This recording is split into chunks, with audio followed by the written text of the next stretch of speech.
Parodysiu fintą, kurį pats pamačiau TikTok'e. Moderatoriau, klausykit, aš noriu pasakyti, blokuokit. Bet labai naudingas. Visi trinat ir nebežiūrim.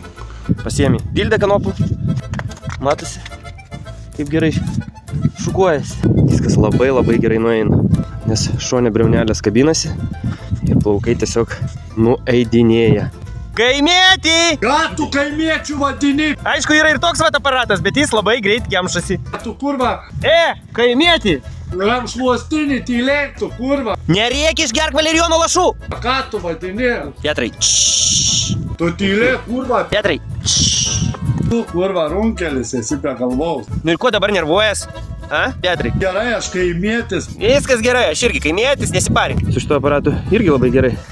Viskas valosi, bet jisai gan dažnai kemšasi. Tai sudildė daug daugiau ir daug didesnį plotą, daug greičiau. Šitas va užsikemša ir tada reikia išbaladuot, išrenkėt, o dildės išrenkėt nereikia. Tai va. Mažiukas kaimėtis tu mano, mazas kaimėtis mano mažiukas, nu kaip jau patinka, kai kasal, čia, į pautus reik pakasyt. Aik to nachui.